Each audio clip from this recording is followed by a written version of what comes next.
Advances in biotechnology were helping people improve their physical and mental abilities to an amazing degree. Provided, of course, they had enough money. A new breed of people was emerging, half human, half machine. And in Detroit, at least, not everyone was happy to see it. I'd just landed a job as head of security at Sarif Industries, a cutting-edge biotech firm. David Sarif himself handpicked me for the job, said he needed me to keep his people safe. My ex, Megan Reed, was one of them. A brilliant neuroscientist, Megan had found a way to make augmentation safe and affordable for everyone. All she had to do was present her research to Congress. But the night before her big meeting, my security measures failed. A team of Black Op mercenaries stormed into Sarif headquarters, massacring everyone in sight. 3 of the mercs were heavily augmented walking tanks. Their mission? Take out Megan and her team. I tried to stop them, but their leader tossed me through a plate glass wall. Last thing I heard as his bullets slammed into my brain was Megan's dying scream. I should have died with her. Only I didn't. High-end military-grade enhancements saved my life. The best augmentation Sarif's money could buy. It took me half a year to get a feel for her. Should have taken longer. But 6 months into my recovery, Sarif Industries was attacked again. This time, by a radical group of pro-human purists. Violent, militant, and fanatically opposed to human augmentation. They claimed to be members of Humanity Front, a non-profit organization that wanted the UN to limit biotechnology research. The thugs broke into Sarif's factory and found machinists working overtime on a top-secret military augment called the Typhoon. Sarif sent me to retrieve it, and when I did, I found one of the so-called purists next to it, wired with cerebral implants, trying to download its classified specs. Obviously, something more was going on. The AUG killed himself before I could question him. Sarif ordered me to dig deeper, so with the help of Frank Pritchard, Sarif's head of cybersecurity, I did. Turns out a second hacker had been controlling the AUG's actions from somewhere off-site. Pritchard and I tracked his signal to a secret FEMA internment camp in Detroit. The Black Op mercenaries were there. The same mercs who'd left me for dead 6 months before. Figured they'd try again when they saw me. It wasn't so easy for them this time. I took out the tank named Barrett, even got him to give me a new lead. A penthouse apartment in China. Of course, we both knew it would be a trap in the end.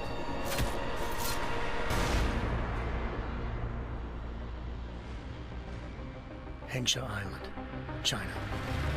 Home to a city so crowded, they had to build a second city on top of it. Trying to find clues in Hengsha wouldn't be easy. Lucky for me, I wasn't alone. Farida Malik, Sarif Industries' ace pilot, had lived in Hengsha before. A good person to have on your side. She knew enough about the place to get me around. Malik dropped me in the lower city, close to the penthouse Barrett had told me about. Bell Tower Associates, a private security firm under contract to the Chinese government, had agents tossing the suite when I arrived. Just not for the reason I'd been expecting. Turns out the man who lived there was a criminal hacker named Van Bruggen. The same hacker who'd been remotely controlling the AUG in Sarif's factory. Van Bruggen's panicked decision to force the man to commit suicide had been a mistake. Now his mercenary partners were gunning for him, and I needed to find him before they did. Locating Van Bruggen meant playing nice with the Triads, Hengsha's organized crime lords. They had the hacker holed up inside a low-rent capsule hotel. By the time I found him, Van Bruggen had no qualms giving up the woman who hired him. Zhao Yunru, president of the Taiyang Medical Corporation.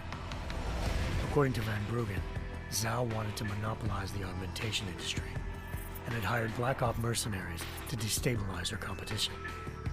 Sarif Industries was at the top of her list. To prove this, I needed to get inside TYM and grab a surveillance hologram off a server. I suspected Van Bruggen was hiding something when he told me this, nothing could have prepared me for what I saw. Megan wasn't dead. She and her 4 best researchers had been kidnapped, spirited away somewhere while their kidnappers made it look like they were dead. Desperate to learn more, I confronted Zhao in her penthouse. She claimed to be a pawn in a bigger plan, and hinted at a group so powerful it controlled global interests at a whim. Then she slipped into a panic room and hit the alarm, forcing me to make a very quick exit. I figured Zhao was lying, but part of her confession made sense. David Sarif had been worried about his people. So worried, he'd required all of them to have subdermal locator devices surgically implanted. The GPLs would have been broadcasting the day of the attack. But Zhao said a single call to Picus, the world's leader in global 24-hour satellite news, had turned those signals off. I needed to fly to Picus headquarters in Montreal if I wanted to learn more.